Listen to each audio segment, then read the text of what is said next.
Get this kid his own show. Meanwhile, the 49ers head to Seattle to face the Seahawks Saturday night. That is the divisional round. The winner taking on the NFC Championship game. You can watch the game right here on Fox 9 kickoff at 7. Thanks for joining us. See you again tomorrow for the Fox 9 Morning News and back here at 11. Next up, it is Fox 9 all day. I'll see you again soon.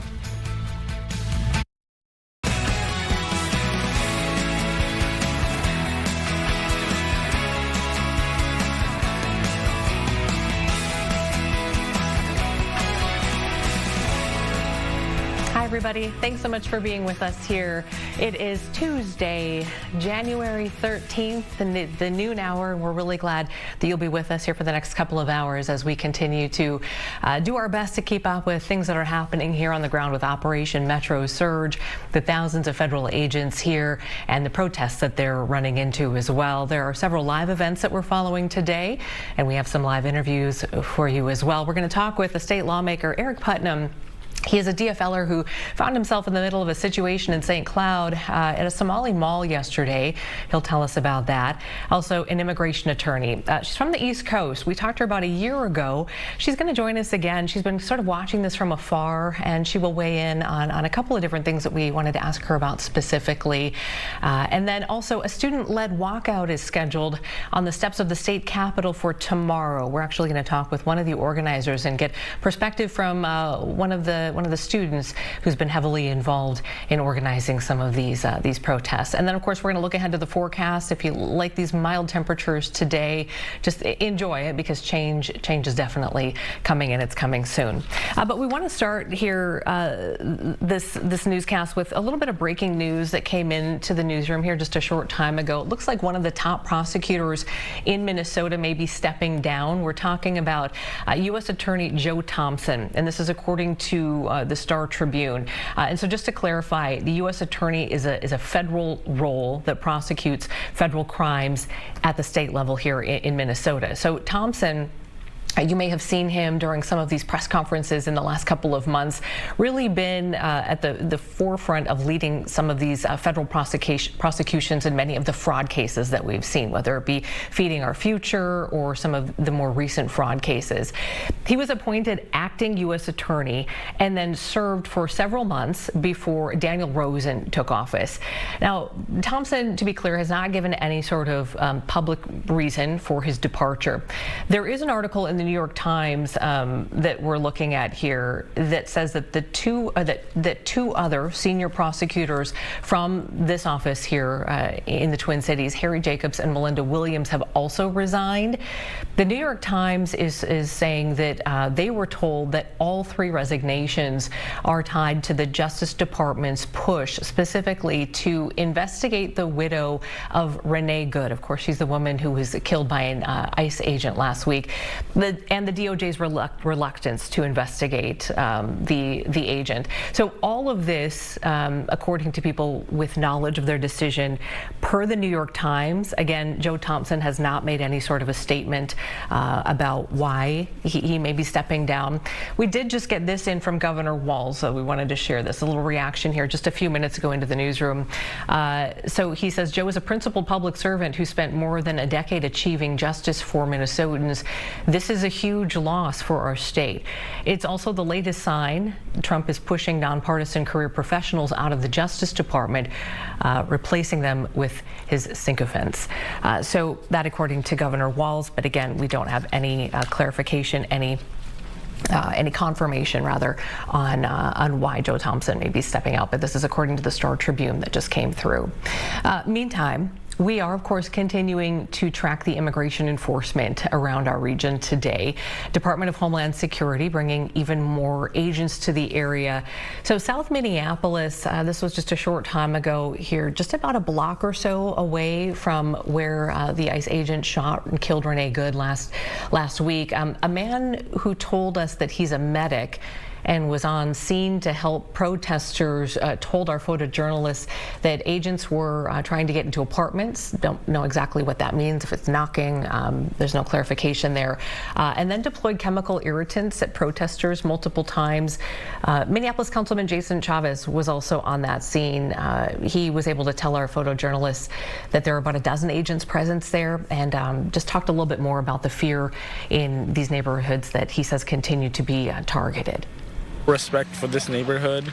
There is no respect for the city and the state, where you continue to show up with guns while we have these whistles blocks away from where Renee Good was murdered by ICE.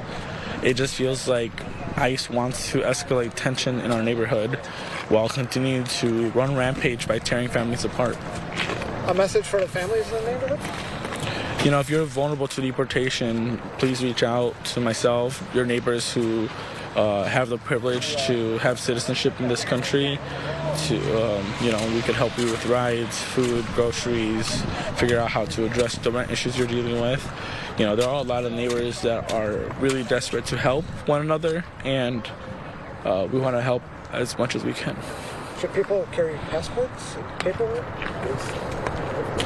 You know, for a long time I've been carrying my passport, even though I'm a citizen in this country.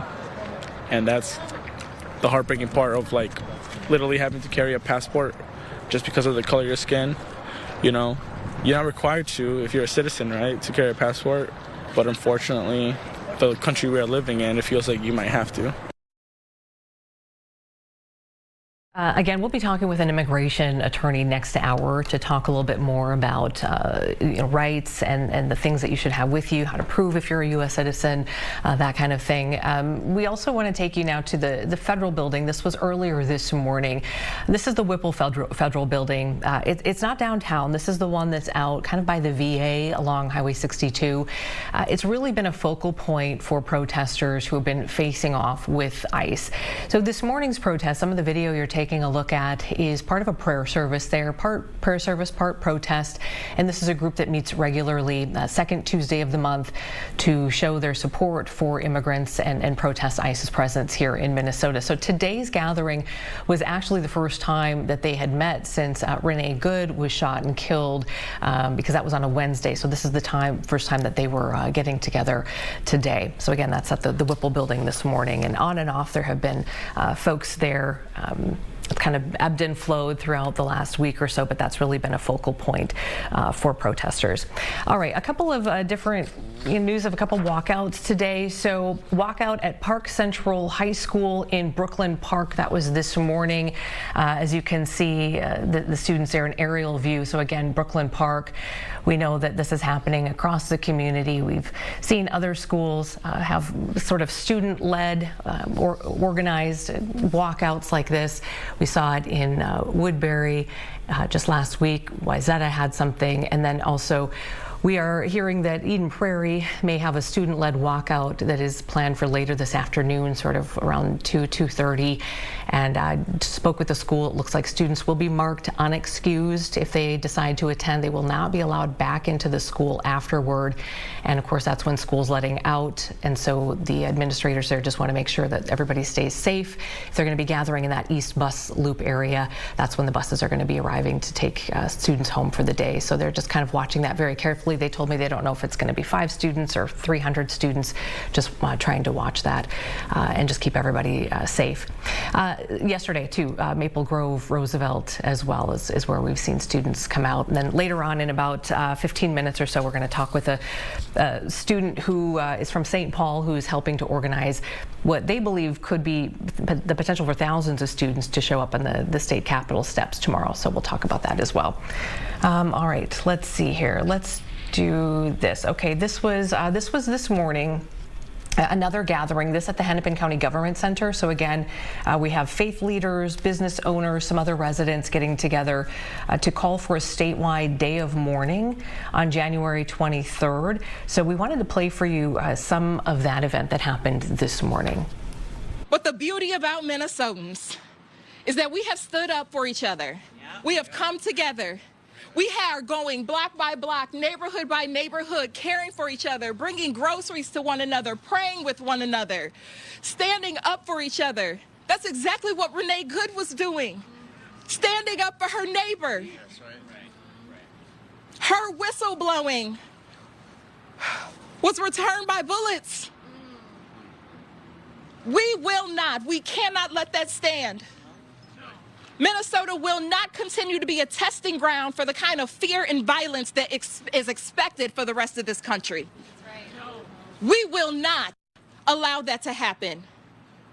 If it's going to be tested, we are going to prove that people care for each other, that people love on one another, that community stands with and for each other.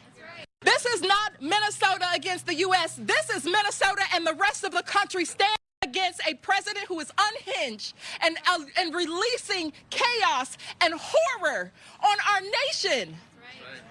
And so in the face of that, we are calling for this day of truth and freedom. Why truth? Because truth is so necessary right now. When there are so many lies being spewed, we need to take a real pause, a real time to step away and say, you know what? Here is actually what is happening. Here is what we collectively know and understand and believe, not just about what's going on, but about one another. The truth is that we can and should care for each other, that life is sacred, that in no way, shape, or form should we dismiss someone being killed. In no way, shape, or form should we give excuse to people being harmed every day. That is the truth. Freedom. Freedom is not just the freedom from constraints. It is the freedom to have safety. It is the freedom to have joy. It is the freedom to be able to thrive. That is why we are choosing this day of freedom and truth. Unions across this state are calling for this with one another. Faith communities are calling for this with one another. Community groups are calling for this with one another, but so are families, so are loved ones, so are businesses. And so today we are going to have and we are going to hear from a set of our neighbors in faith communities who are calling for fasting and prayer, a day of fasting and prayer.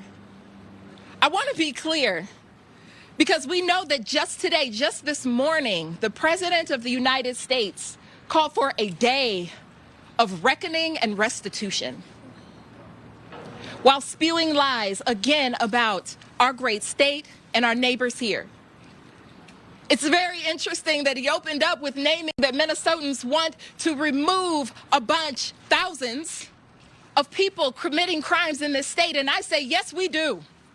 And those thousands of people committing crimes in this state are the ICE officers who have been ramming their cars into our people, who have been stealing our people, kidnapping folks, who have been beating folks up and dropping them off at random locations, where our own police chief has named that their officers are outnumbered by folks who are acting like thugs in our streets.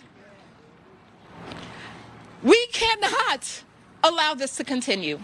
That's right. And so now is the time. If you ever wondered for yourself, when is the time that we do something different? When is the time that we stand up and say that this has to change, that this needs to end? The time is now. The time is now. And so with great hope and love and commitment to one another, we're going to do that. And so you're going to hear very briefly from a set of our own community members who are coming together with thousands upon thousands, and I pray millions of us are going to come together and take this real day of pause, who are going to say we are not going to shop, we are not going to work, we are not going to school on Friday, January 23rd. And instead we are going to be of conscience, of community. Those of faith are going to be in fasting and prayer. We are going to rally together right here in downtown Minneapolis at 2 p.m. and have a march. But this is not like any other march. This is where we are letting our folks know. We are letting Minnesota businesses know. It is time to choose a side.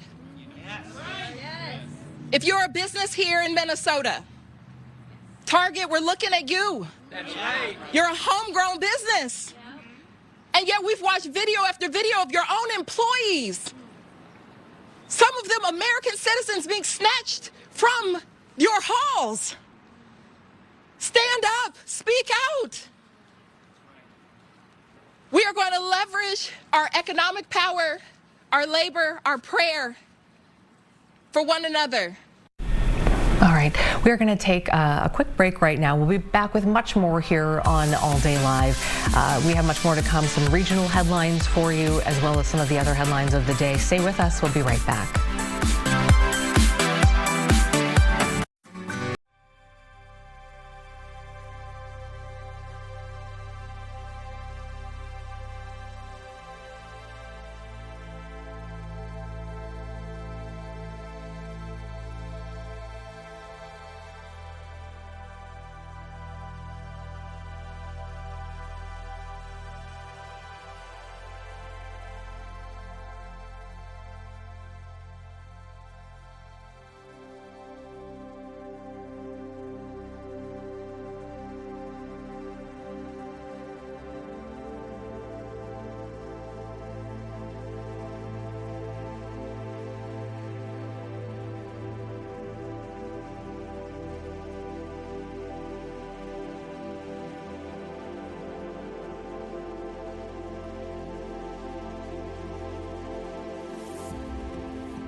And welcome back to All Day Live. 12:16, 12:17 is our time here.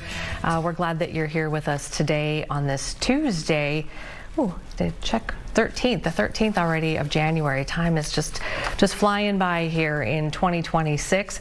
We wanted to check some regional headlines for you now, tell you about some of the other things that are going on. In Washington County, we wanted to bring you up to speed on this. The board there in Washington County has been discussing a letter that was drafted by staff to be sent to federal legislators regarding the federal government considering adding an immigration detention center within Washington County. So that's been at issue here. So commissioners provided some comments and information that they wanted to be added into that letter. And this just happened, I believe, Ryan, correct me if I'm wrong, but I think this is just happening here just within the last couple of hours. Commissioners provided some comments and information that they wanted added into the letter, and the county is going to continue to revise the letter before sending it to federal legislators. Here, we just want to play for you some of the county commissioners' comments on this potential for a federal detention center in Washington County. Take a listen. I just want to echo the thanks that Commissioner Bigham shared to everyone who came today. I think we've all received hundreds of emails and phone calls, and I've responded to as many of them as I possibly can. So thank you. We hear you. We are sharing your voice.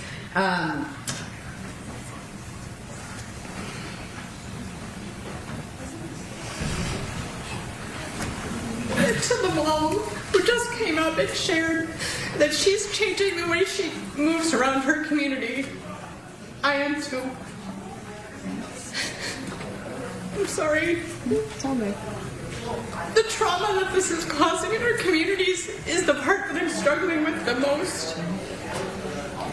Federal law is federal law and it needs to be followed, but there can be a way that it can be done that doesn't hurt us as a community. And I think that's my strongest stance as a commissioner sitting here today, is the trauma and the hurt just has to stop. I listened to a great podcast yesterday. The New York Times puts out a podcast called The Daily, and they interviewed Chief Brian O'Hara of Minneapolis, and it was an incredible communication. And the challenge to our local law enforcement, who have incredibly high standards, hurts too. That was shared here this morning as well. And so I hear you. I have friends carrying passports around in their wallets and in their back pockets as well. I don't think this is avoiding anyone that's sitting up here. So I apologize for the emotions. This is a really tough time for you in the audience and for us and myself, especially sitting up here. So thank you. Thank you all for coming. We definitely hear you. We've been fielding a lot of emails and phone calls, and we've been handling those on whoever's district that is. We're getting back to each resident via phone calls or emails.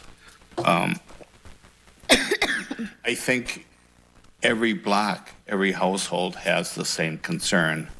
I think we're at a point where democracy just can't be taken for granted. We aren't gonna. We're gonna be proactive. We'll be monitoring it daily between staff and commissioners. We'll be proactive. We're likely to finalize a letter to let specifically our intent with our federal legislation. For me, it's a lot personal. Almost every day I'm very proud. I was named after my uncle Stan, who was killed on a prisoner of war ship fighting for freedoms, and I don't take that lightly. So many people in our armed services have fought for freedom, and this is what this comes down to, is we definitely don't want a detention center. It's, as many of you mentioned, for so many good reasons. We don't want one. We don't want to make sure, if it doesn't happen in Washington County, we don't want to make sure it happens in our neighboring counties or in the state of Minnesota. We can only control our county. Again,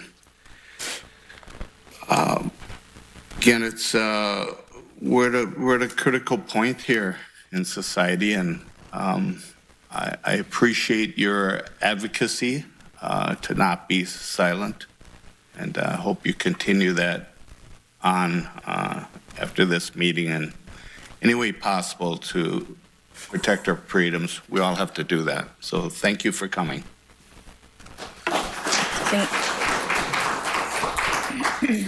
Thank you. I just want to show gratitude and appreciation for every speaker for sharing their stories, for sharing their ideas. I concur with the comments of my colleagues here that we will be discussing and deliberating them in our best approach. But what I can guarantee you is we will not be quiet. We will not be complacent.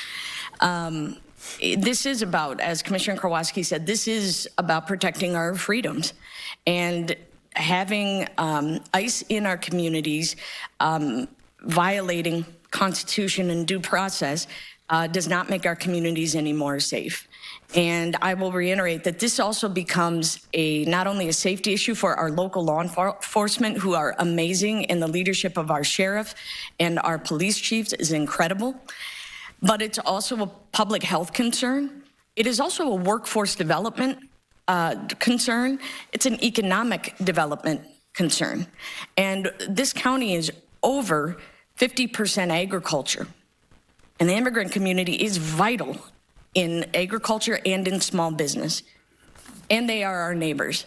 So I'm going to end on this saying, we hear you, and we will continue to be your voice because we are the most accessible.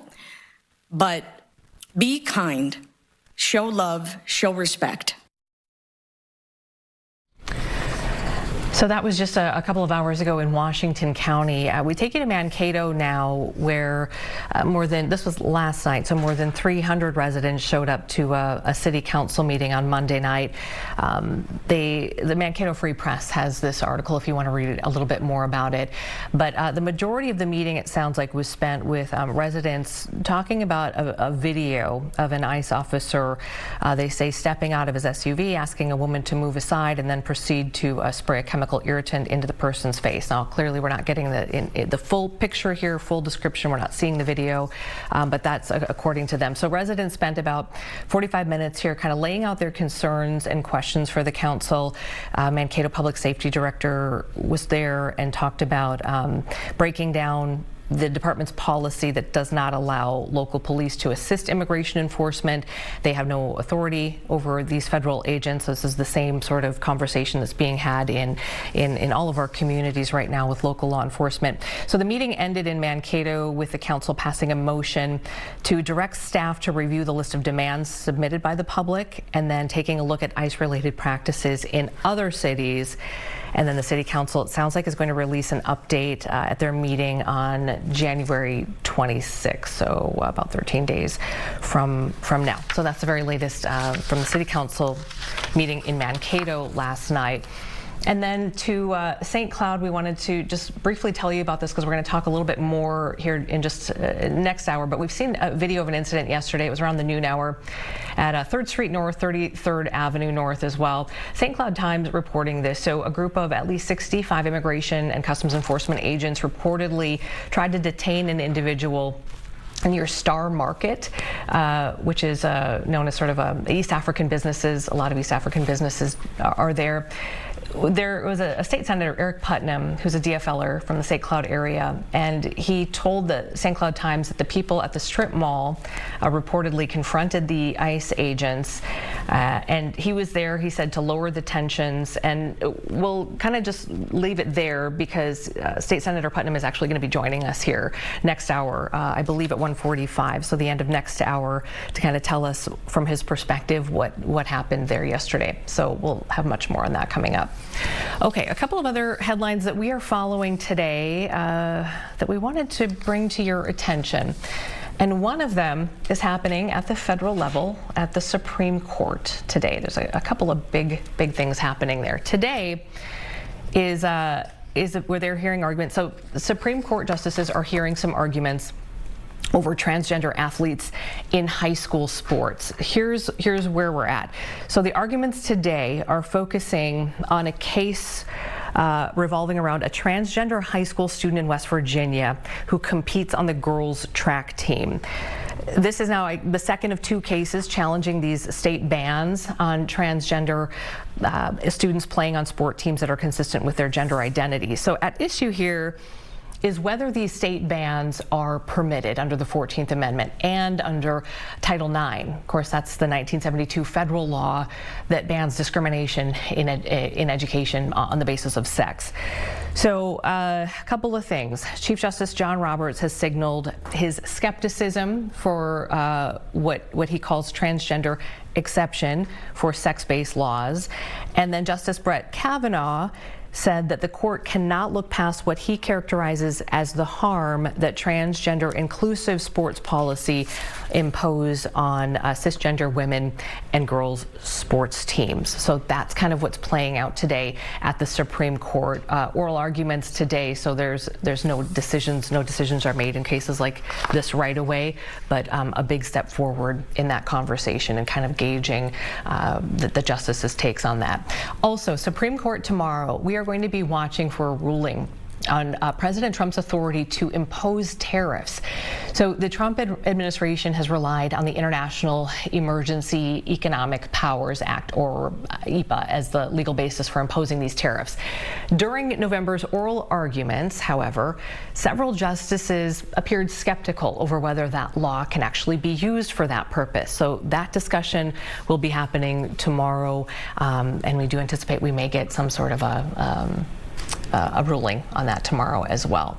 Okay, we're going to take another break, and when we come back, we're going to be talking with a St. Paul student who's been really heavily involved in student government for several years now, and is actually part of a student-led protest that's going to be happening on the steps of the state capitol tomorrow afternoon in St. Paul. So we will talk to Tess when we come back, as well as some other headlines. So stay with us. All Day Live will be right back after this. A nice bright morning for us as we head on out to the cloud cover building. We've had the cloud cover come and go, and our high for the day technically has already occurred. 43 degrees, but we're going to push those mid 40s along again after dipping down to the middle-ish to upper 30s at times this morning. We've remained thawed all morning long. Getting back to 44 this afternoon with a cloud cover thickening on up. Depending on which view you take, we have some brighter blue moments still available to us in the Twin Cities heading into our afternoon, but the clouds thickening on up. We do see those around the area overall. Very mild and breezy as the clouds continue to build. Now that we're after lunchtime and into the afternoon, those clouds continue to clump on up. A good chunk of our northern viewing area cloudier rather than not as we have our 44-degree high. We are breezy outside. Northwest winds coming in 15 to 25 plus miles per hour. The plus, those are for the gusts as we go on into the day today. Those gusts topping out already at 30 miles per hour. We'll see some to 35 miles per hour, and they'll become a little bit more widespread through the day today with mostly cloudy sky into the afternoon. Some folks getting just flat out cloudy. Overall, especially in northern Minnesota, but we'll still have a few lingering flurries. Temperatures slide on off for the rest of the afternoon. We'll start to see some more low 40s and upper 30s, getting in closer to sunset, and then into the mid 30s by the dinner hour, finally falling back below freezing by 8 or 9 o'clock tonight, and then through the 20s and into the teens by tomorrow morning. By tomorrow afternoon, back to reality. January feeling, 21 degrees for your high, a cold day, still breezy on Wednesday. Then back to the low 30s barely on Thursday as some very light snow rolls on in. It's not a big system, it's a pretty weak wave, bringing sporadic, off and on, very light snow showers moving in on Thursday, hanging out Thursday afternoon, Thursday night, and into parts of the day on Friday before it slowly tapers on off. Not a lot of snow here. Well, I say that, you know, it's enough to be shovelable. 2 or 3 plus inches of snow over the course of about a 24 to 36 hour period. It will taper on off as our highs on Friday fall through the day as we get colder over the weekend. Highs only in the single digits by Saturday with some sub-zero lows going on into Sunday morning and again maybe Monday night on our holiday Monday.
And welcome back to All Day Live, continuing to pull in the news from from Minnesota today. We've got a statement from the Department of Homeland Security that we're going to be reading to you here in just a couple of minutes. We're pulling that together as well from the Trump administration's Department of Homeland Security.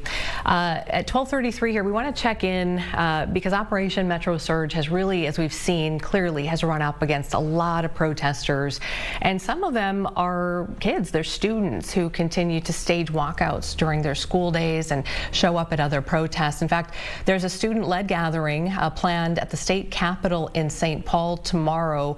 These are primarily students in the St. Paul school district, some surrounding schools as well, who are planning to walk out and then show up at the Capitol steps at about 1:15. So we want to check in with Tess Sturm. He is student, president of St. Paul Youth Council and part of student government for Central High School. Thanks for being with us, Tess. Thank you for having me.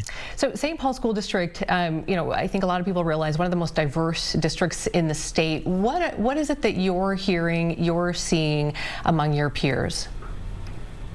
So what's happening is we're afraid, honestly, and it's as simple as that. I'm seeing people that I know who regularly come to school. They enjoy going to school, and in the current state of how we have to live now, like they don't come to school, and their families are afraid. They're afraid for their safety. When you can't leave the house without second guessing, like, am I going to be coming home today?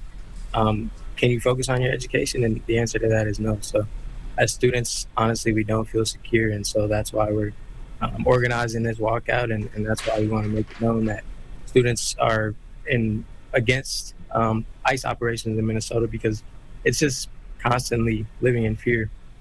And no one wants to live under that. No one can learn under that. So. Are you seeing things, videos, hearing firsthand stories from people who are affected by this directly? Yeah, of course. I've had friends who have had family members detained, and they don't know what happens to those family members after they've been detained. They lose contact with them, and I mean, how can you live like that? And it just builds on the fear. It builds on the unsurety of going to school and doing things as little as going to the grocery store, going to, random or just regular places that students would normally go.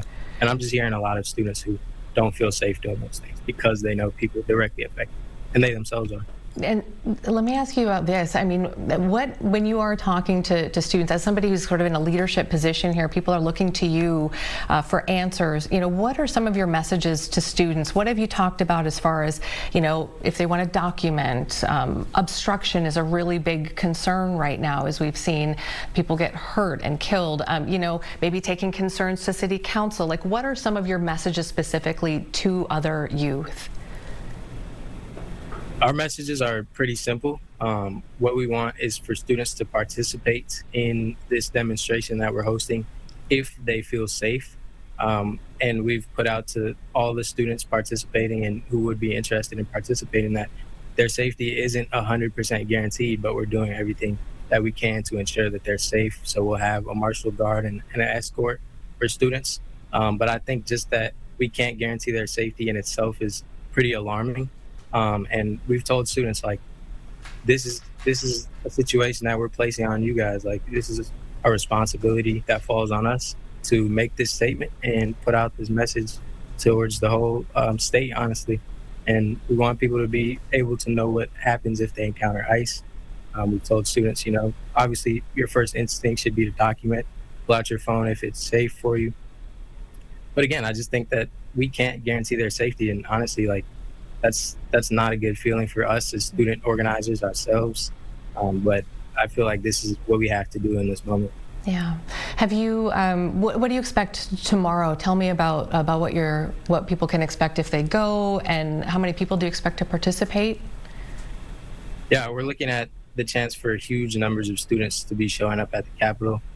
We've really done the best that we can to coordinate routes for schools that are going to be walking out. So what we want it to look like is for schools to meet up along their routes and ultimately converge on the Capitol at the same time, which is 1:15 that we're looking at. So schools that are closer together will be meeting up along their routes of their walkouts, and ultimately by 1:15 we'll be meeting up at the Capitol, where we'll gather. We'll hear from students about personal statements and stories that how their lives have been impacted directly. We'll hear from city council members. We're just looking at getting everyone in that space at the steps of the Capitol. It's going to be a powerful message. We've seen, youth coming together and making differences. And you've been a part of student government for some time now. I mean, you were part of a group that brought Narcan into schools, if I remember right. So, I mean, just kind of the power of the student voice right now is, whatever side you're on here, it really can't be sort of denied. No, it can't. Because like I said earlier, like this is something that is directly affecting us. And so that responsibility to advocate for the students who don't feel safe coming to school, who some of these students who don't feel safe doing day-to-day things are still going to participate. And that says a lot about the courage of the student body in St. Paul and across the state, honestly. But it falls directly on us to make our message heard, because a lot of people aren't going to come and listen to what we have to say if we don't step up and do things like that. So I'm really proud of St. Paul students. All right, Tess, we'll be watching tomorrow, and it's just been an interesting sort of even case study to just watch this next generation kind of come up and on both sides of the issue, and everybody's grappling with it in a different way. But we'll be watching tomorrow the steps of the state capitol. Thanks for joining us. Appreciate it. Thank you for having me. You bet.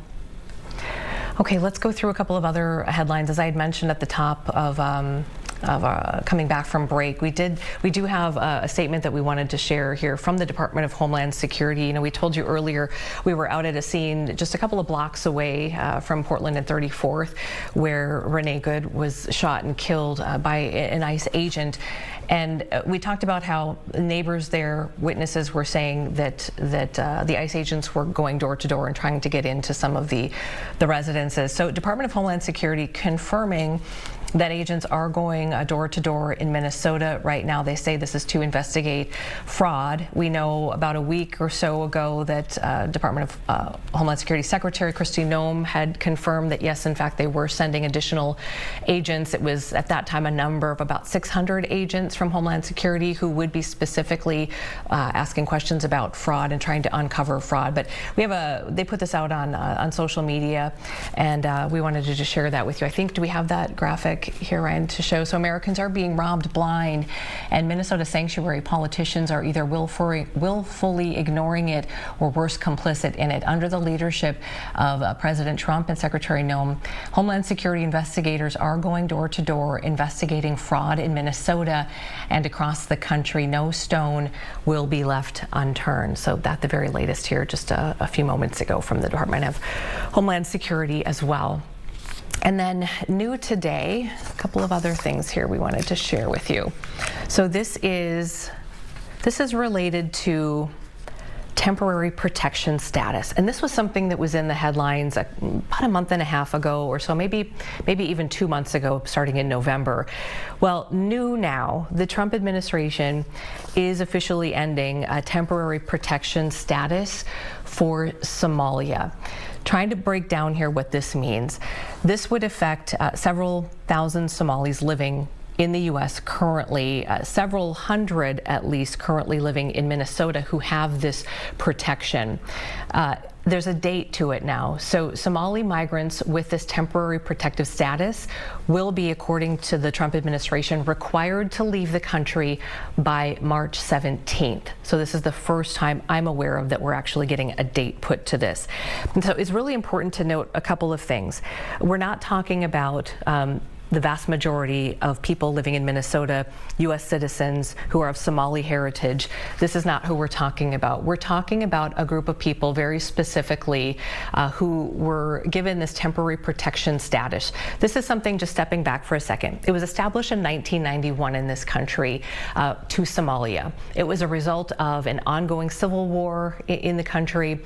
And then since 91, it's required extensions since then. So the presidents who have been in office have extended it. President Biden was the most recent.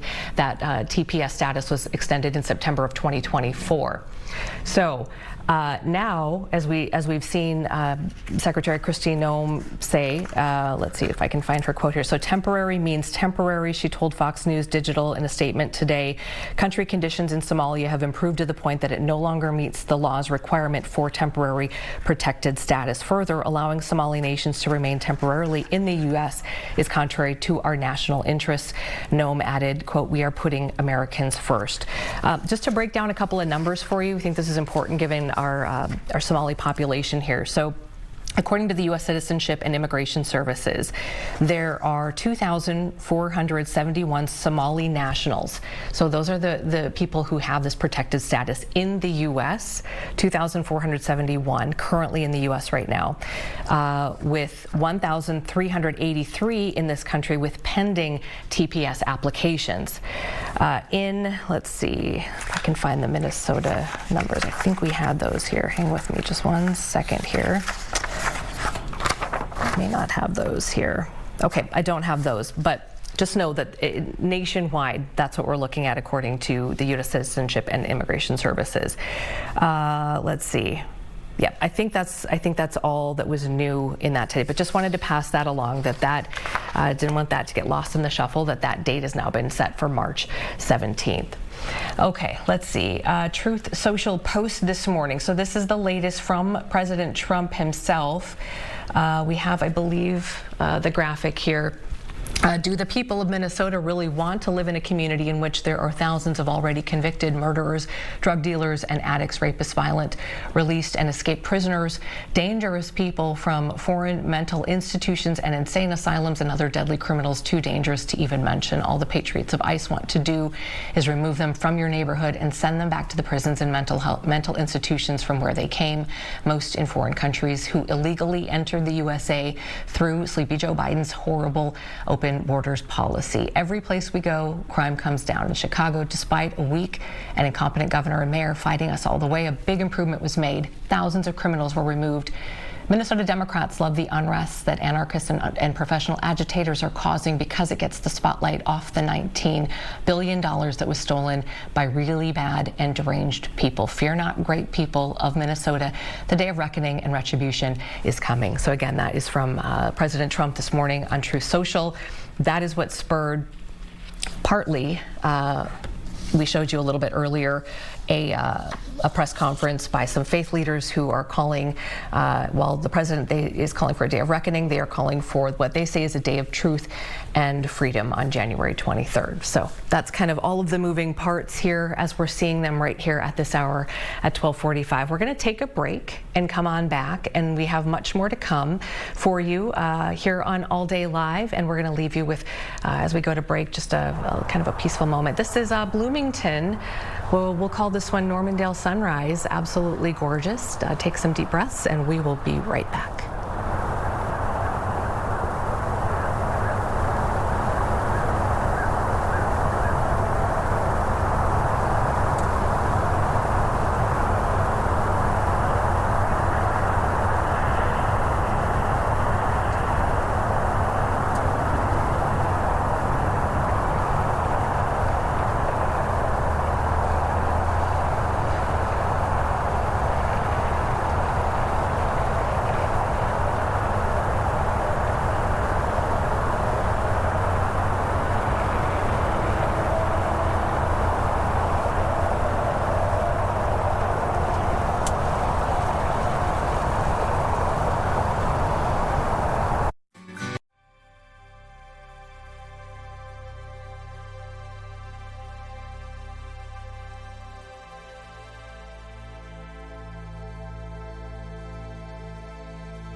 And welcome back to All Day Live.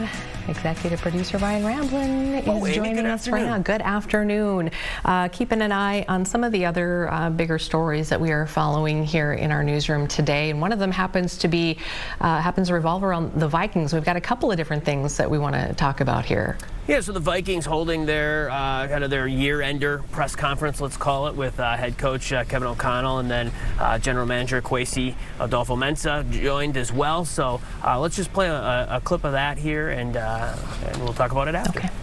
We're still looking at a quarterback who's started 10 games, 10 out of what a possible 34 in 2 years. Not the ideal path for a young quarterback to develop on the field, but I thought he did. I thought he did some really good things, and J.J. McCarthy is a guy that wants to be great. I know he's going to work tirelessly to do that. I know his teammates have a lot of confidence in what he's going to go to work to improve on this offseason and come back and have a great offseason and be ready to hit the ground running in 2026. But, I think a deep and talented quarterback room will only enhance his ability to do that, and look forward to being a part of that process.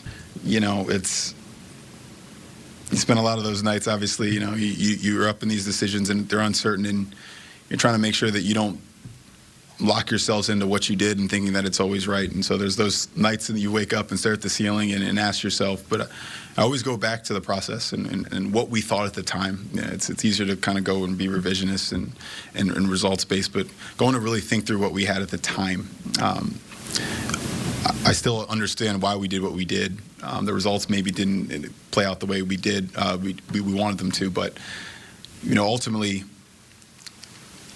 I think that at the end of the day that we could have executed better in certain places. And I don't want to say it individually in terms of a particular player, but just executing better, knowing what the room was, play style-wise, experience-wise, and just kind of really put together a better combination of people, collective in that group. That's kind of the thing I've probably focused on the most.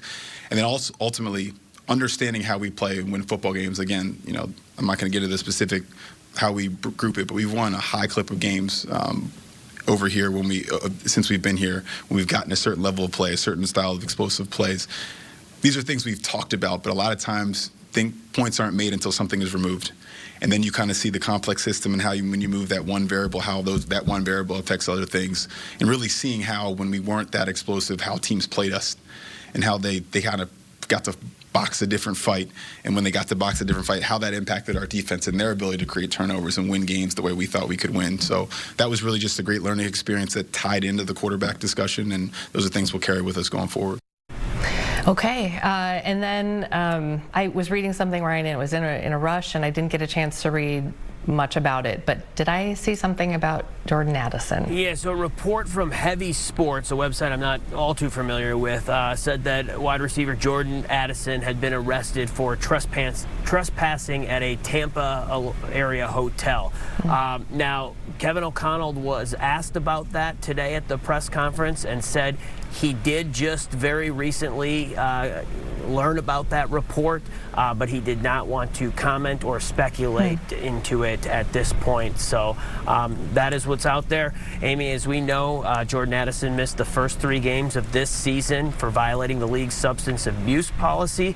So the kind of legal issues that have followed Jordan Addison as of now seem to has continued now here into the offseason. We'll see what comes out of this this latest arrest report. Okay. Wow.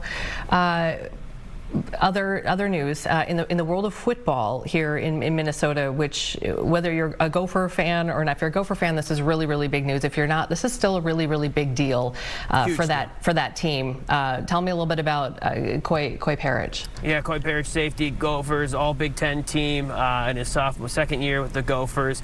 He's transferring. We knew he was going into the transfer portal. Now we know he's going to Oregon. So to make it even worse, it stays in the conference. So Parrish now going to play for Dan Lanning at Oregon. Oregon was in the college football playoff semifinal. They lost to Indiana. They lost big to Indiana, so they need some help on defense after that game. But this is a big loss for the Gophers. I think they looked at him as their star player, and they were going to, I think all fans wanted him to be back next year for this. But you know how college football today, this stuff happens. So he is super talented. I mean, as the rankings go in the transfer portal, I mean, he was up there. Yeah, he was. ESPN had him ranked number 8 of all players in the transfer portal. Wow. So this is a huge get for Oregon, and it's tough to see him because he'll still be in the Big Ten. I don't know if Oregon and the Gophers play this year. I know they played this past season, so I don't know if they play next season. I know Minnesotans, and we're a little, but they're going to support him because you can't blame a kid for chasing after his dream in this way. And what an opportunity for him. I mean, really it gives him a chance to play for a national championship, potentially be in the college football playoff, all of those things. Yeah, good stuff. Let's see where are we at here. We have time for one more because I had a quick question for you, which is did Aaron Rodgers play his last game last night, do you think? All signs point to yes, but we know the drama surrounding Aaron Rodgers. It's always the back and forth, but if you read his body language leaving the field last night, I would say, and Troy Aikman on the broadcast seemed to think that it was his last game. So I think perhaps we have, but you never know with Aaron Rodgers. You never know. You never know. All right. Let's take a break, and we'll be right back, and we'll reset here at 1 o'clock. More headlines on All Day Live. Stay with us. Well, temperatures doing a good thaw for the day today as we're in the 40s today. We bottomed out only in the mid to upper 30s for our lows this morning. Technically, if it weren't for the fact that we're chilling out tonight, we'd end up with record warm low temperatures for the day today, but we are going to go back down into the 20s before midnight tonight and then into the teens into tomorrow morning. Overall, we are looking at clouds increasing as we go on and continuing to increase through the day today. Another day in the 40s, but breezy. You can see the camera going jiggle jiggle there as our winds are already up to 20 plus miles per hour, and the gusts are upwards of 25 or 30 miles per hour. Those might even go to 35 at times for the day today, but we're pretty much locked into these lovely 40s for highs today. They'll slide off for the better part of the afternoon and evening, and then going back to a more January day for tomorrow. Highs only in the upper teens and lower 20s for a much chillier day tomorrow. And although the clouds will build for the rest of the day today, they'll break up very late tonight, and we'll end up with a sunny day tomorrow with that cold day tomorrow. And once we establish that cold pattern, we have a slow-moving wave. I won't even call it an official big low, but it's a slow-moving wave that rolls by. It's pretty weak, brings some very light snow. Rolls on in Thursday, gives us a little covering, a little cleanup, if you will. Rolls back out on Friday. You can see at the moment looks low in 2 to 3 plus inches of snow, but over the course of a 24 to 36 hour period. Let's put it all together then. Our clouds have been increasing all morning long.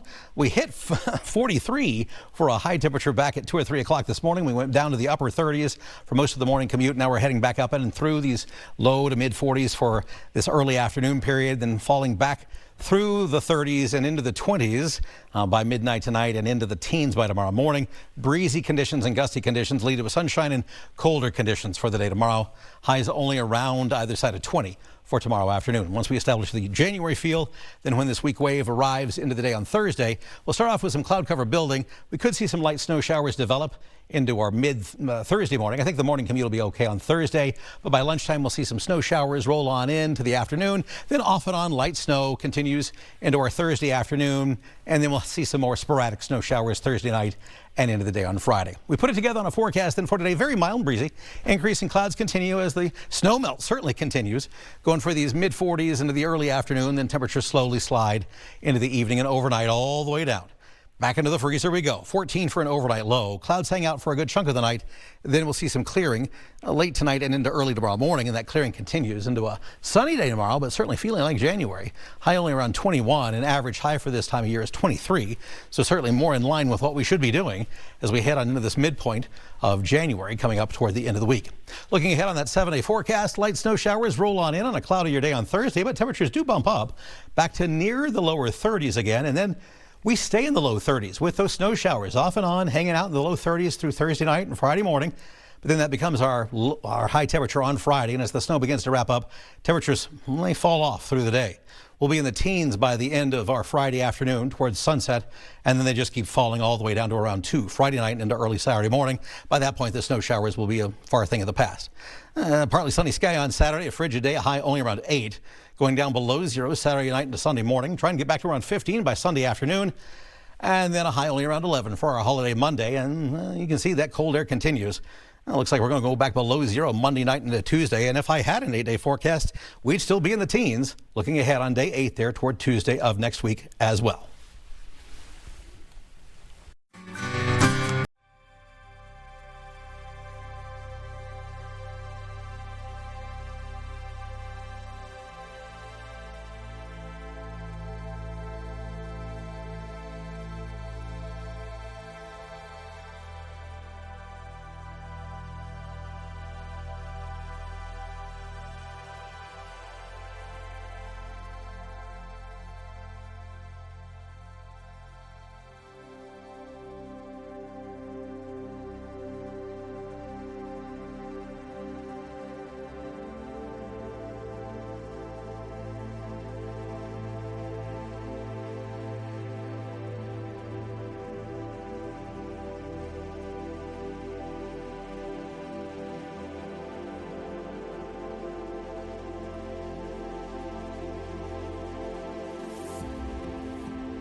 back to All Day Live. Glad you're here today, just after 1 o'clock, as we continue to follow all of the breaking news, the developing news that's happening here, most specifically around Operation Metro Surge, which we've been covering now for over a week pretty intensively. The big news today, something that happened just before the noon hour, is something that the Star Tribune has been reporting, which is one of the top prosecutors in Minnesota appears to be stepping down. So again, Minnesota Star Tribune reporting that U.S. Attorney Joe Thompson is resigning. U.S. Attorney is a federal role, prosecutes federal crimes in Minnesota.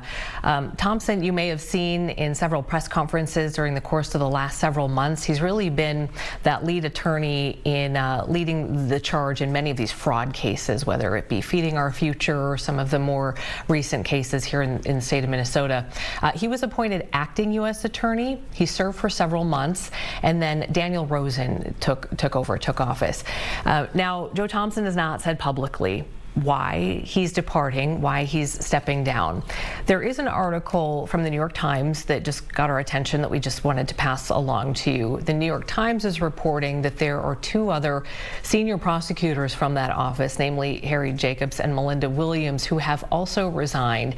And the New York Times says that they were told all three resignations have to do with the Justice Department's push to investigate the widow of Renee Good. This is the woman who was killed by an ICE agent a week ago Wednesday. And also, they say, according to the New York Times, the DOJ's reluctance to investigate the ICE agent who was involved. All of this, according to people with knowledge of this decision, again, coming from the New York Times. This is the one place that we've seen it reported. Governor Tim Walz did have a reaction to this pretty quickly after we wanted to share it with you, just saying Joe is a principled public servant, spent more than a decade achieving justice for Minnesotans, huge loss for the state. It's also, according to Governor Walz, the latest sign that President Trump is pushing nonpartisan career professionals out of the Justice Department and replacing them with his sycophants. So Senator Amy Klobuchar also just within the last few minutes posting on social media her reaction to this news, and she says these career public servants have served our state through multiple tragedies and critical investigations. We cannot allow prosecutions to be driven by politics. The family and loved ones of Renee Good deserve justice, not political attacks. Also today, what we have been continuing to do is kind of just follow the news where it's happening. And one of the places that it took us today was in Minneapolis, South Minneapolis to be specific, blocks away from where that shooting death happened in a week ago Wednesday.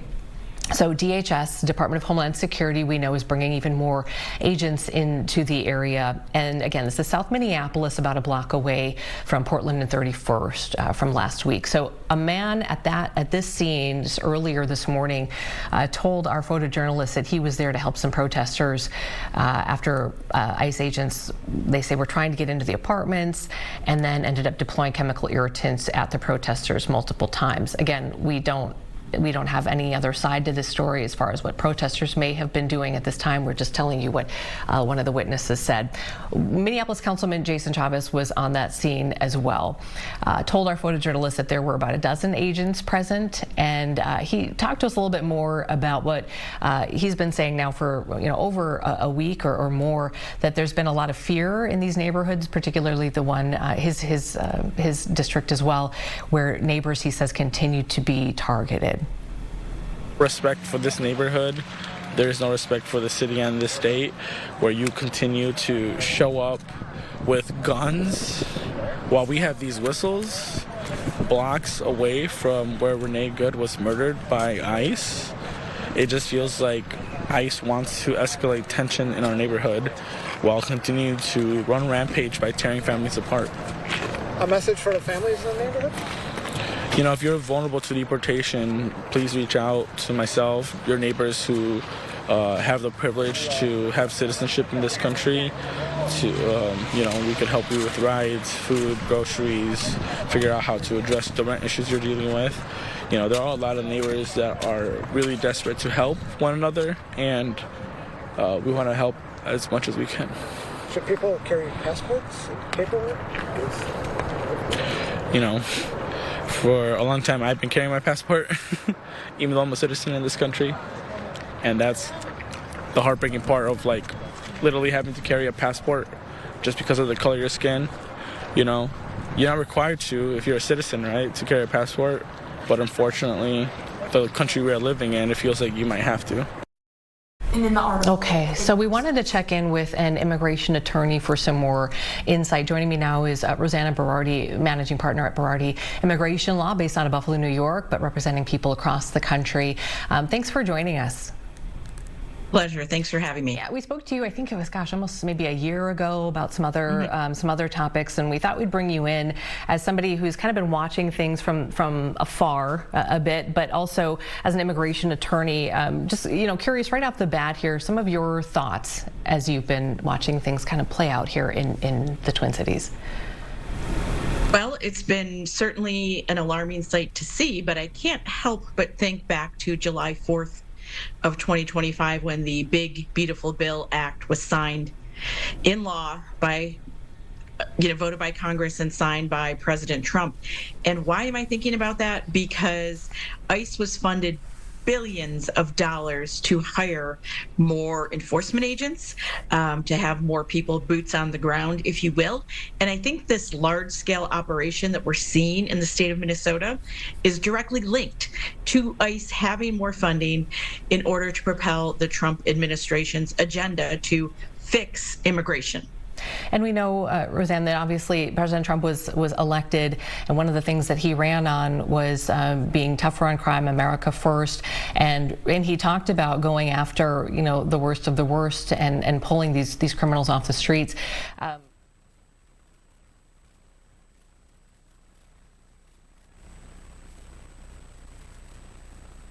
Are you able to Can't hear you? Okay, I didn't think so. Okay. You can hear me now? Okay, thanks. Yes. I just want to make sure. I wasn't able to hear myself for a second.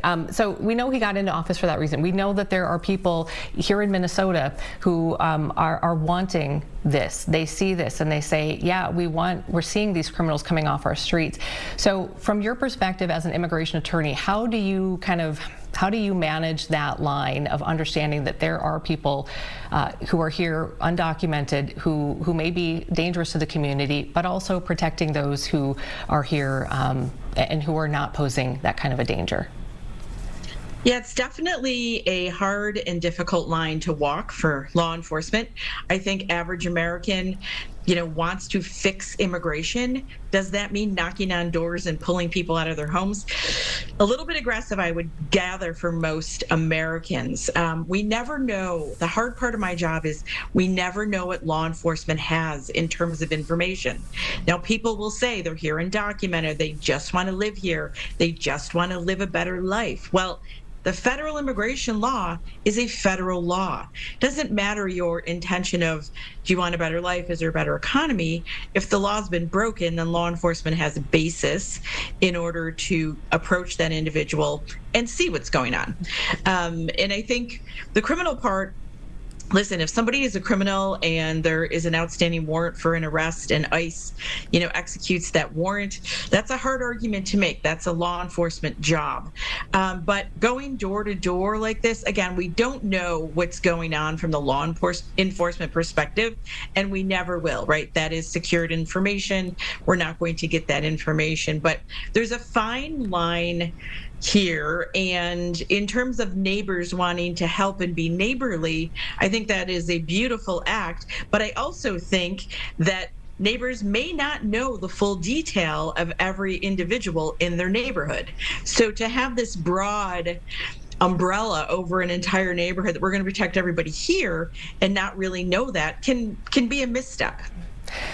I'm curious about, we just heard a city councilman from Minneapolis talk about this door-to-door, and DHS actually put out a statement right after that saying, yes, we are confirming that agents are going door-to-door in Minnesota to investigate fraud.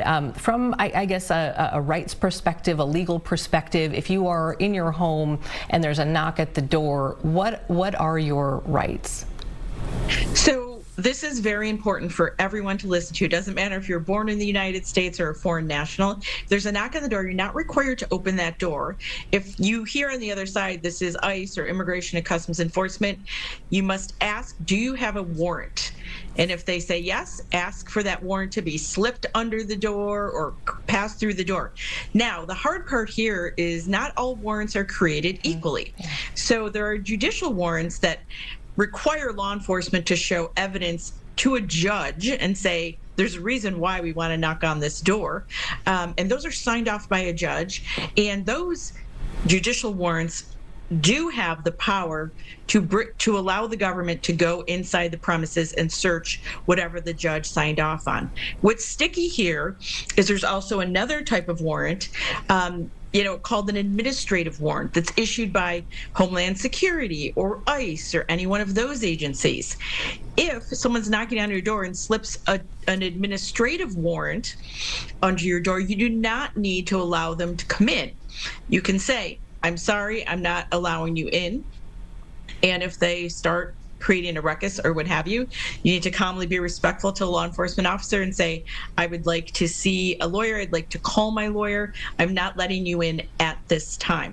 Now, in a moment's notice, right? These are inflammatory situations. You got to remember there's two different warrants. And I would gather, given the presence of ICE and DHS, most of these warrants are going to be administrative in this situation. But that's the clear distinction, and individuals have to be aware of the fact that not every piece of paper that has the word warrant on it is created equally.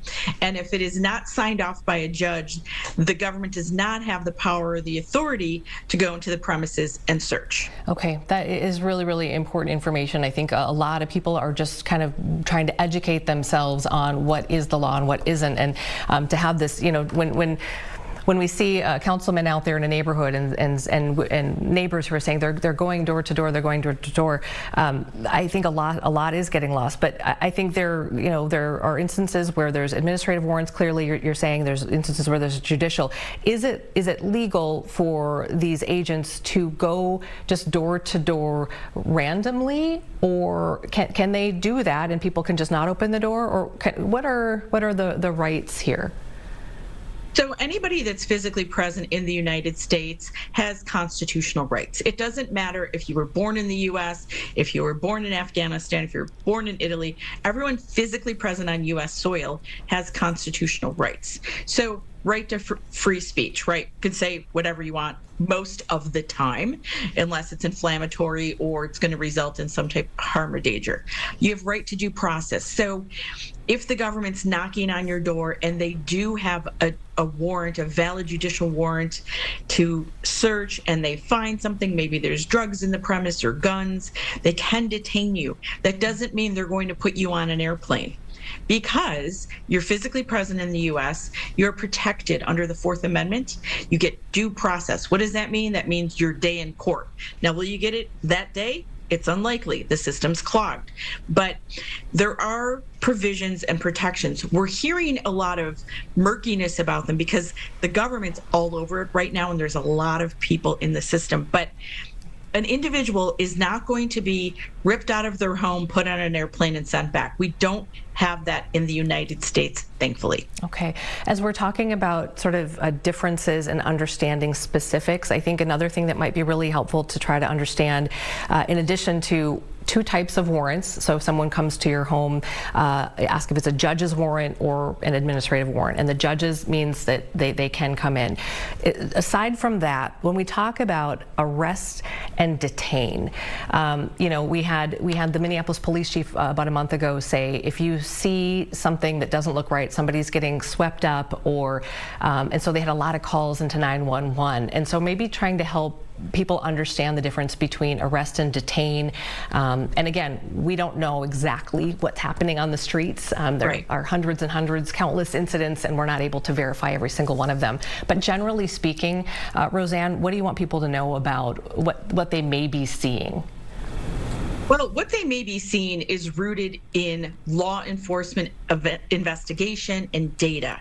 We all love our neighbors. We all want to help our neighbors. But as I said earlier, you don't know in detail what is going on. I love the sense of community in America. I love the sense of protection.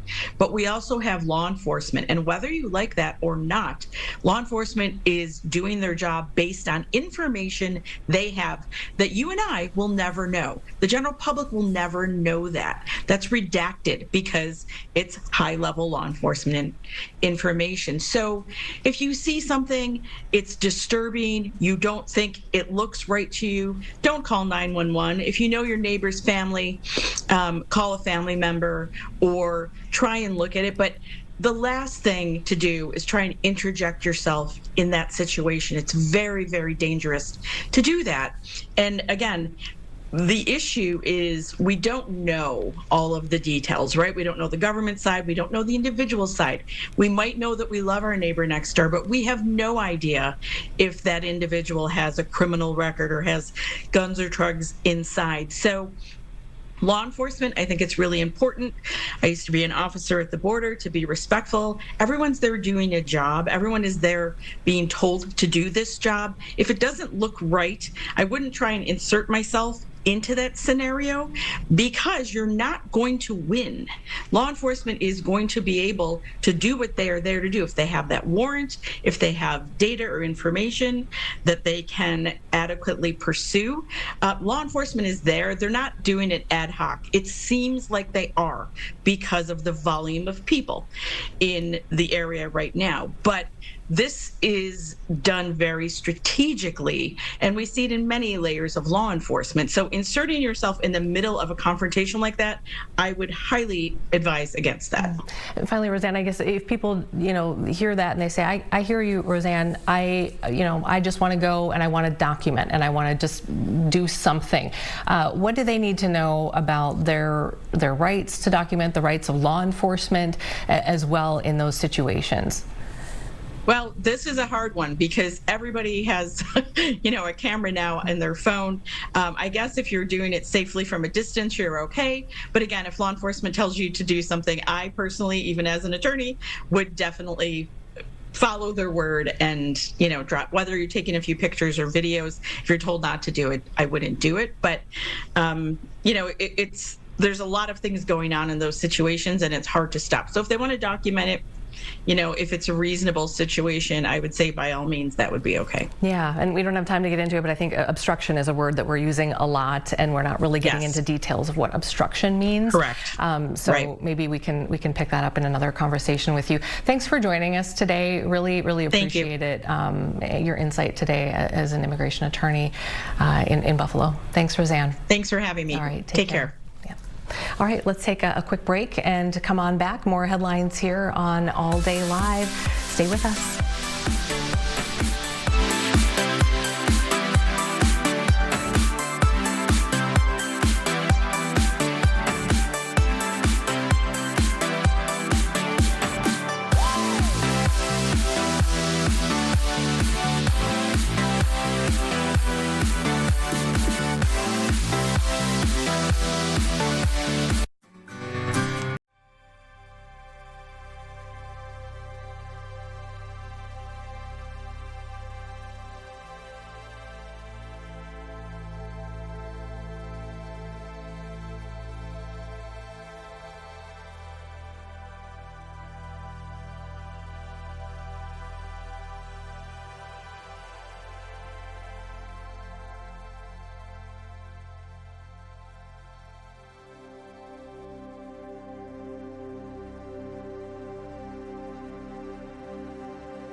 And welcome back to All Day Live. I'm Amy Hockert. We're glad that you're here with us today. 1:21 is our time.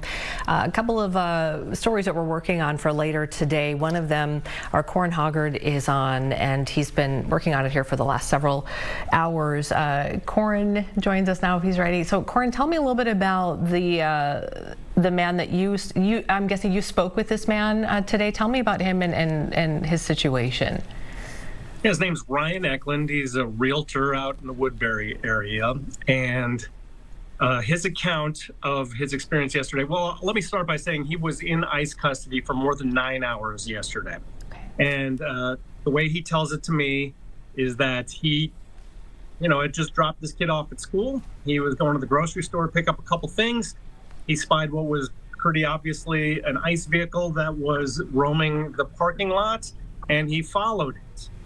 And he never made contact with the vehicle. He never made contact physically with anybody, like any ICE agents or anything like that. But he says they first boxed him in at the parking lot, but then came up and looked at him, and he said, "What can I help you with?" And then they left. A second time, they boxed him in on a busy road in Woodbury as he continued to follow them and record. He said they came up to his window and said, "This is your one warning." And he said, essentially, "For what? I'm not breaking any laws." And then they pulled him over. Well, first off, he says they drove directly through his small cul-de-sac where they must have known he lived. There's no other reason that they would have been there. He says that he believes that they got some of his personal information from his license plate or from facial recognition, and they wanted to show him that they knew where he lived. And so they did. They drove through his cul-de-sac. He followed them, continued following them out, and then they pulled him over at some point, and 5 ICE agents came, he says. They opened his door. One of them went through the back door, put him in a chokehold. His face is quite injured. There are scuff marks all over the place, and he says he has a few more on some other locations. But essentially, they took him into custody. Again, he says he never made contact with their vehicles, never did anything except for follow them and record them. And he is a U.S. citizen, which they acknowledged a couple hours into his detainment, but they still kept him for another 6 or 7 hours after that. Luckily for him, he did have an attorney who made contact with ICE, and he believes that's why he was released yesterday evening rather than not being released at all, with no charges, by the way.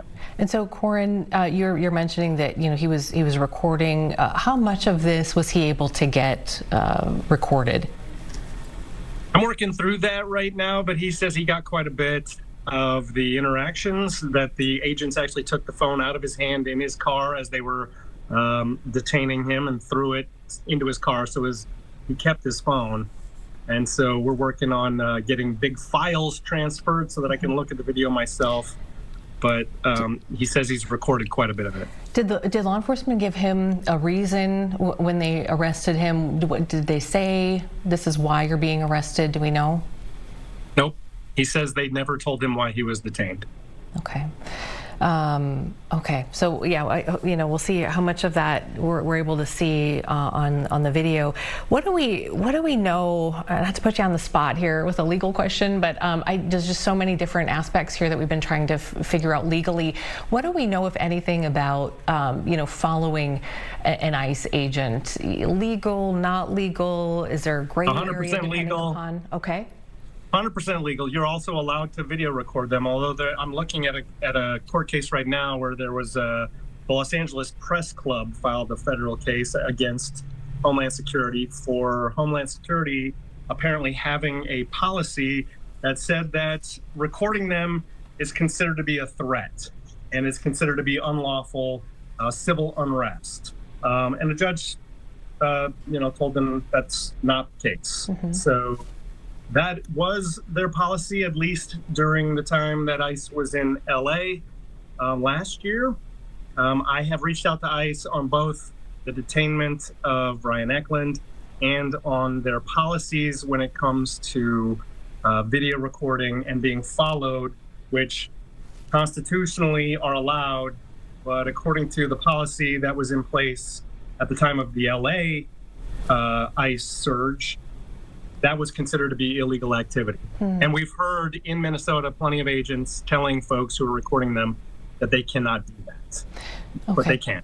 It'll be interesting. And I think one of the questions that would be interesting to kind of find out too is, so following, it sounds like, according to this, is legal. Following is legal. Is there a point at which an agent would say, well, now you're obstructing, or now I've asked you to stop, but you continue? I'm wondering if there are some sort of grayer areas in there that aren't clearly laid out in front of us.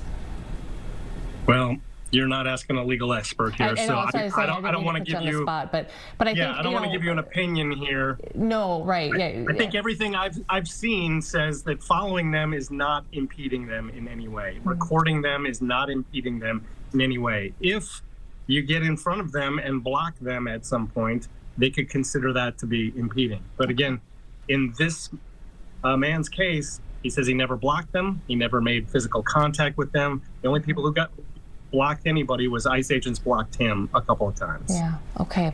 Yeah, just trying to really slow things down and kind of just pull things apart here as we get a chance to in this format, to kind of just get at, some of these details that so much of this, as you know, Corin, is it's just a fire hose every day, and we're just ingesting so much information. And so I think maybe the more we can kind of slow things down a little bit, this way, hopefully it's helpful, and hopefully we can, help shed some light on some of the things that are happening here. Okay, so you're working on this story for later today. What time can we see this? Is it 5 o'clock tonight? Yep. Okay. Yeah, we'll be on at 5 and 6 with different versions. Okay, sounds good. All right, we'll see you then. Thanks, Corin. Okay, let's see. Do we want to take a quick break, Ryan? Okay, let's do that.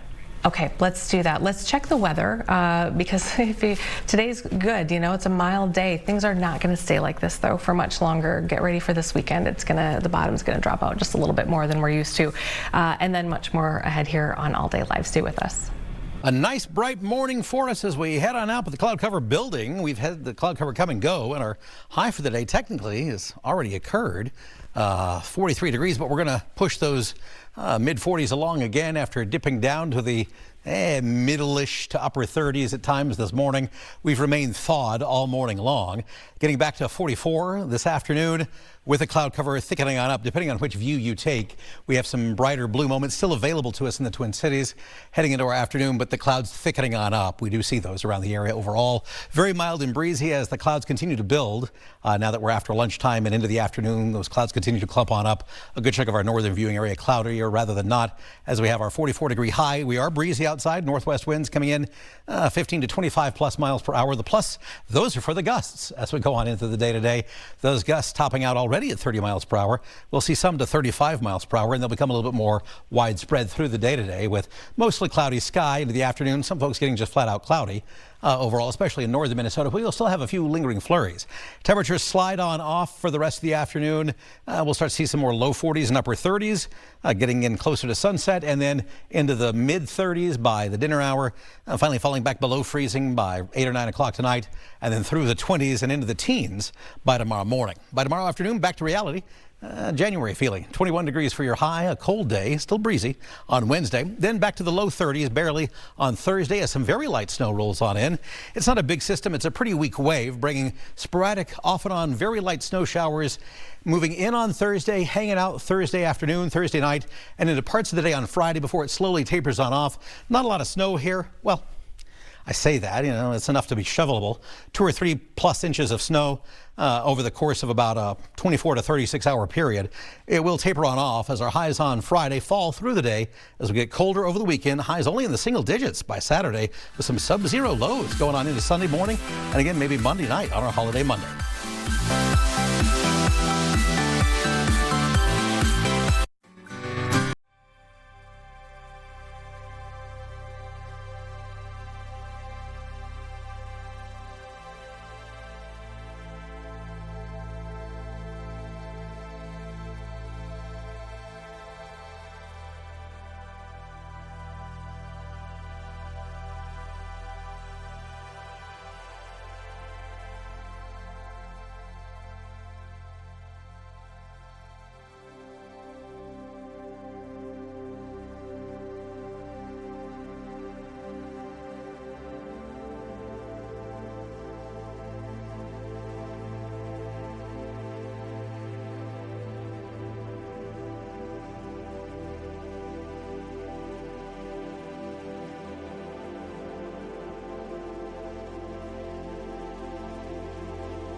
84.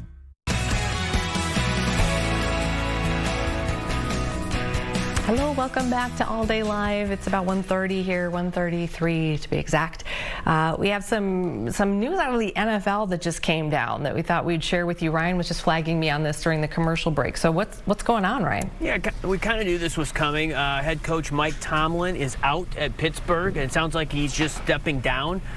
He's been there 19 seasons. He was the longest tenured coach in American sports, so 19 seasons, but he leaves with another playoff loss. I think he's lost 6 or 7 playoff games in a row. So fans were getting a little bit upset after last night's loss, so it sounds like maybe the time has just come for Mike Tomlin. Rumors are that he might take a TV job. He could be a co-worker of ours here at Fox. He would fit in great with Tom Brady. Well, there you go. Yeah, why not? We'll take them all, huh? Yeah, sounds good. And what was I going to say about his... Oh, I was going to say, you know, all these openings, these head coach openings scare me a little bit because we're trying to hold on to Brian Flores.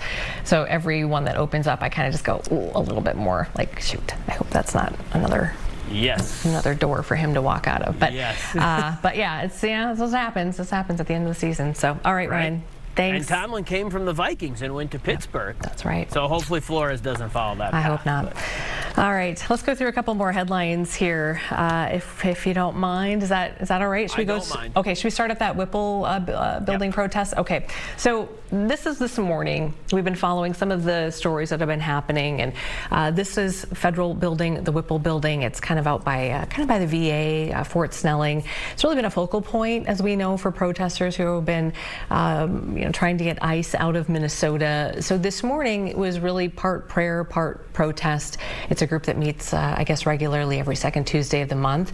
And today's gathering, the first time they met since Renee Good was shot and killed by an ICE agent a week ago Wednesday. So we have just a little bit of sound that we wanted to play for you.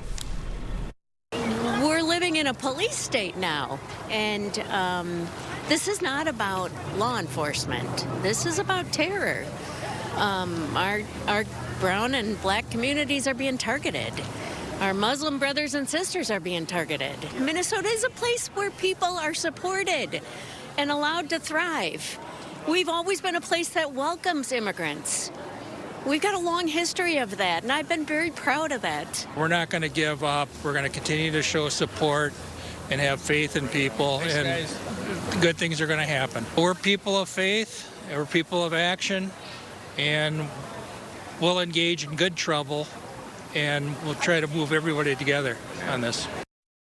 And then we've also seen student walkouts. This was one that was happening earlier this morning in Brooklyn Park. This is Park Center High School. As you can see, dozens of students there gathering this morning. And then we had heard also that this afternoon, in about an hour or so, it sounds like there's a student-led walkout planned at Eden Prairie High School as well.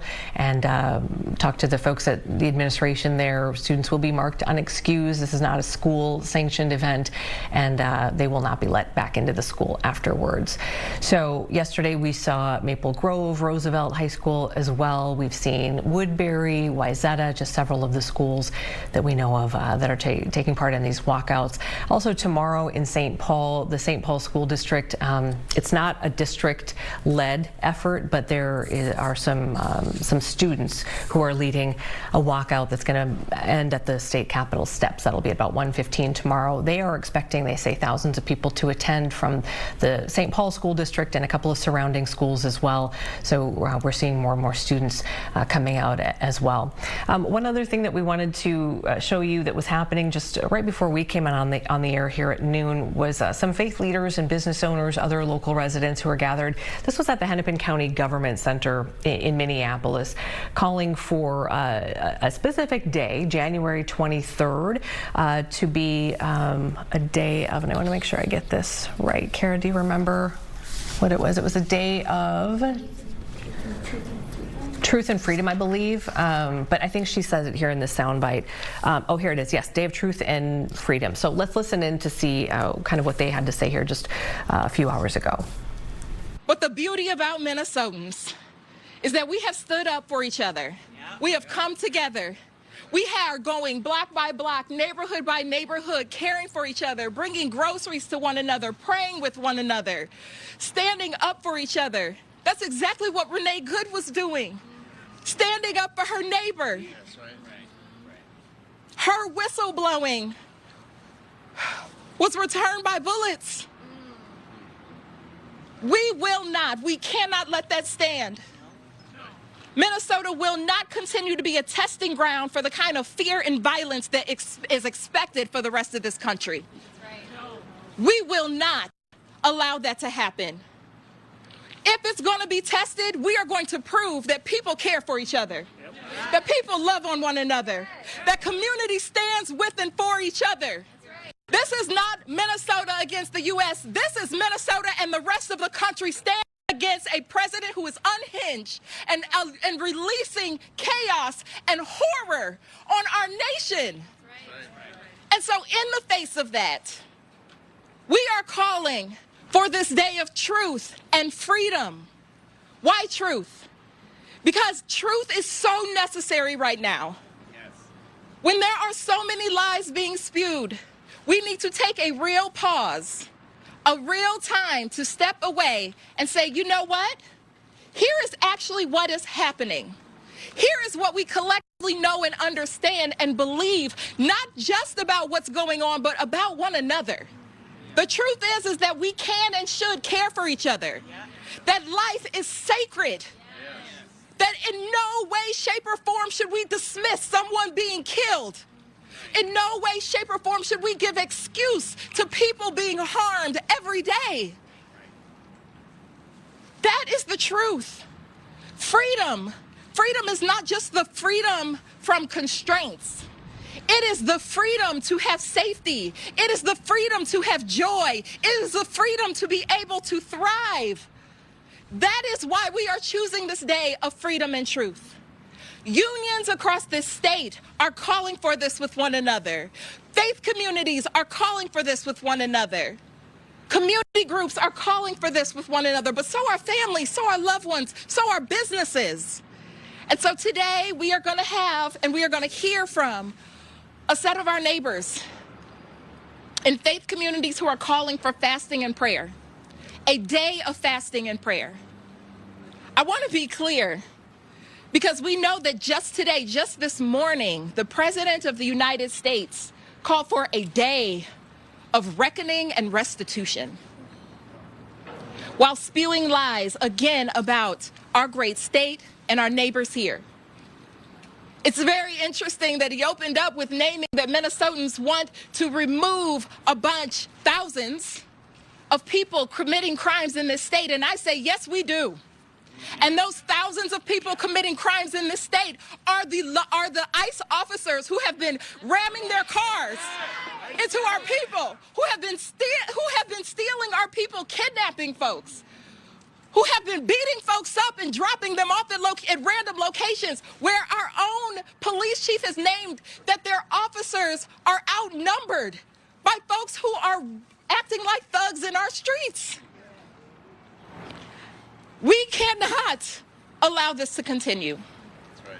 And so now is the time. If you ever wondered for yourself, when is the time that we do something different? When is the time that we stand up and say that this has to change, that this needs to end? The time is now. The time is now. And so with great hope and love and commitment to one another, we're going to do that.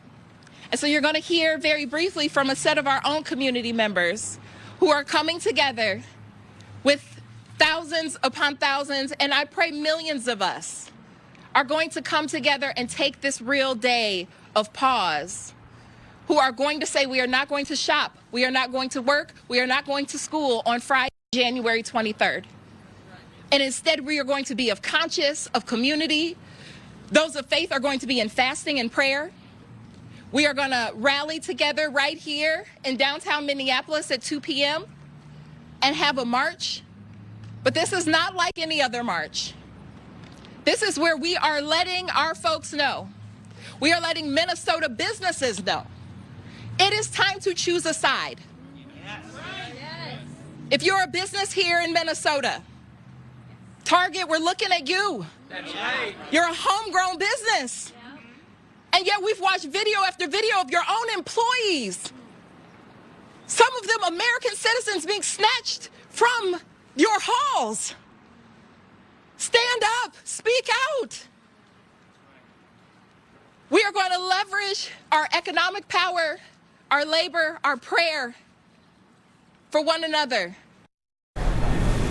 All right, we are going to take a break here on All Day Live. We'll be right back with State Senator Eric Putnam, who was in St. Cloud yesterday, where there was an incident involving ICE and some folks who were at a strip mall that houses several businesses that are owned by East African immigrants. So we're going to talk to him when we come back. We'll take you to break here on, I think, a look at Buck Hill. Lovely look at Buck Hill, and we'll be right back after this.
All right, welcome back to All Day Live. We're glad that you're here with us today on this Tuesday, January 13th.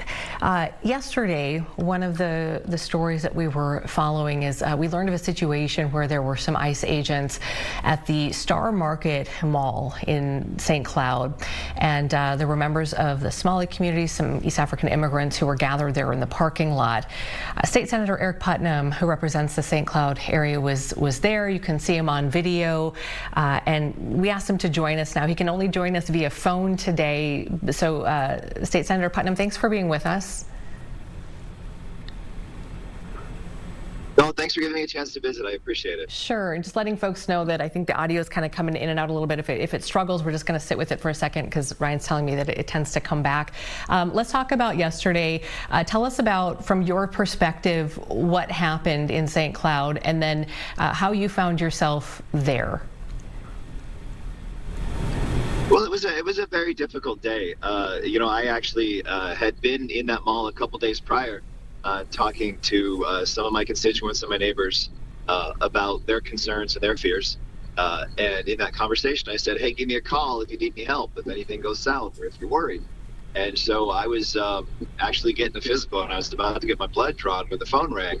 And I picked up the phone and went over to the mall just to see what was going on and to do the best I could to kind of, restore a little bit of peace and see if we could find a way out of the situation that I found when I got there, which was probably around 75 ICE agents in full military gear, probably about 200 folks who live in the community, all in the parking lot together facing off. It was a challenge. When you say facing off, what were some of the things specifically that you saw? Well, when I got there after the actual detaining had occurred. So an individual was detained before I got there. 2 protesters who were there to make their voice heard had also been detained. So the ICE agents were really just sort of looking for a way to leave. But the way the parking lot's set up, their cars had been blocked in. At least that's what we were talking through in the sort of process of negotiation, was that they wanted to leave, but they couldn't. The community wanted them to leave, but again, they couldn't. So it was trying to find a way to make sure that things didn't get out of hand after withdrawal was being negotiated. So did you find yourself as sort of almost a mediator between the two sides? Were you talking to the ICE agents and then kind of talking to some of your constituents there, or what was your role in all of this? That was it. That's exactly what I did. I was a mediator, but it wasn't just me. There were a couple of my other friends who were there. City council named Huda Ibrahim, my friend Bashir, my friend Abdi and Toho. Like, there were a group of about 5 of us who were negotiating between the crowd and the agents. Again, just trying to find a way to decrease the tension, to de-escalate. Because at that point, the individual had already been detained. And so it really was just trying to find the best way out of what was a very difficult and painful situation. It took us a while, but we finally got there. I was going to say, State Senator, tell me a little bit about what the reaction was. You said it took us a while. Like, it really kind of walk us through those moments, and then how did it sort of end? Well, sure. So at one point I said, okay, everyone over here, take 2 steps back. Everyone over there, take 2 steps back. It really was that basic and that granular. Just finding to physically create some space between the 2 populations. Parking lot, you got cars here, cars getting away, all these different kinds of things. And there had been some moments of shoving. I did see a bunch of ICE agents throw him into the ground, and they broke his phone too, his camera too, which was unfortunate. But the goal was to keep the population separate. And I will say that there's another task that I think that or another role I should play in that space. And that's, well, the primary goal is to keep the peace, but the second one is to encourage focus in my community members, because, you know, they need to know that nothing good was going to come out of an actual riot. And then in this circumstance, everybody wanted the same thing, which was for the ICE folks to go home. So it was really just a lot of conversations, difficult conversations, really intense emotion, tremendously intense emotion. And let me be clear, that was on both sides. It wasn't just the community that was angry, it was intense. The ICE agents were too. Tell us a little bit about the makeup of St. Cloud, you know, your constituents. For those who don't know, obviously this is a mall we're talking about. If folks are familiar with it, the Star Market Mall, a large group of, you know, East African immigrants who have businesses there. What's the population like as far as, you know, those who are of Somali heritage in St. Cloud, in your area specifically? You know, it's a super fascinating place. I think the St. Cloud area is absolutely amazing. And I tell people this all the time, that to me, it's more like America than a lot of other places in the Midwest, because we've got lots of different kinds of folks all in the same place, all trying to figure out how to do better together. And I think we probably are, I don't know the exact numbers, I think we're probably 15% East African. We also have a very large Latino and Latina population, lots of Hmong folks. And then lots of, you know, descendants of German immigrants who have lived in the area for forever. And a couple of Lutherans, too, a couple of Scandinavians. So it's a nice sort of general mix, I think the population is. But it's all also relatively new. So we're still kind of working our ways out. And trying to figure out who we are, and we just need to be patient with each other as we do that. And I'm guessing that's your continued message, as you've been hearing from constituents, others who have questions or concerns or looking for resources, others who, you know, we don't want to pretend like there's not another side to this story, right? You have constituents who are with the Trump administration on this as well. You know, what is your message if we were to give you this platform to say, okay, this is what I would like people to know about what's going on, and how you feel, you know, they can be handling it? Yeah, I think that in many circumstances, some of the anger and fear is justified, and it's having a profound consequence for our local economy. People aren't going to work because the American citizens aren't going to work because they're still afraid they're going to get picked up, and they're not spending money. Immigrants pay about $200 million a year in taxes in the state of Minnesota, and a lot of them are staying home because they're worried. And for me, if ICE is going to be there, and they are going after some folks who've done some bad stuff, I think going after folks who did bad stuff is good. But the challenge is that we need some more transparency and some trust building. Law enforcement works best when it's based in community and when there's trust. And this is not based in community, nor is there trust. If folks knew where someone was going to be detained to, I think that would help a lot. If the people who were doing it weren't wearing masks, I think that would help too. So it's not that they're here, it's how they're being here, which I think is the big problem. And I don't care where you are on the political spectrum. I think there's a pretty good chance that most of my neighbors agree with me on that. Yeah, if only solutions were easy here, right? We have separation ordinances and we have local law enforcement, that can't sort of get involved on the front end of things, at least in cities like Minneapolis. But it's a really interesting. We wanted to talk to you because we thought it was a really interesting, different look that we hadn't quite seen at one of these scenes yesterday in St. Cloud. So we appreciate you taking the time to come on and talk about it from your perspective and the things that you saw and the things that you were able to do there yesterday. State Senator Eric Putnam from St. Cloud, thank you so much. No, thank you. Thanks so much for the chance to visit. I appreciate it. You bet. Take care. All right. Time now is 1:54 here on All Day Live as we are spending our last couple of minutes. I might invite Ryan to come back in. Do we have any more headlines, any more updates here, Ryan, that we wanted to try to squeeze in? Okay. Oh, let's do that. Yep, that's a great idea. Let me do this really quickly. This happened today, and we wanted to mention this because kind of on the heels of what happened in St. Cloud yesterday. The Trump administration, we understand, is ending temporary protection status for Somalia. And this is the first time that I'm hearing that there's a date attached to this of March 17th.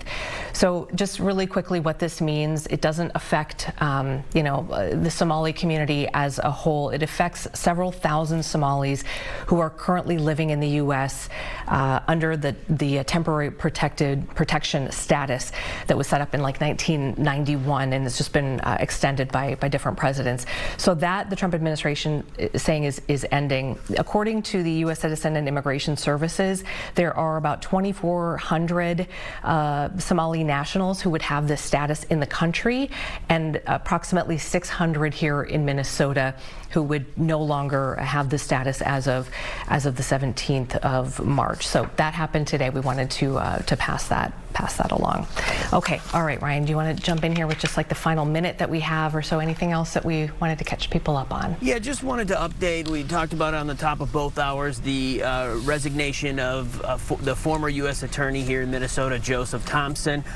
We're now learning, according to the New York Times, that 6 prosecutors, so Thompson among those 6, who are stepping down, and according to the New York Times reporting, they are doing so, or at least Thompson, I should say, is doing so because there was some instruction that they were to investigate the widow of Renee Good, which he disagreed with, and then also he disagreed with the state not being allowed to be a part of the investigating the shooting to begin with. So the combination of those two, per the New York Times, is part of the reasons why Thompson resigned, and now we're hearing a total 6 prosecutors from that office resigning. Okay, that original story coming from the Minnesota Star Tribune that Joe Thompson was stepping aside, and again, Joe Thompson has not said why he's leaving, but that story just developing here this afternoon. All right, thanks, Ryan, for that update. That's going to do it for us here on All Day Live. Thanks for being with us. We appreciate it, and we hope to see you back here tomorrow. Have a good day, everybody.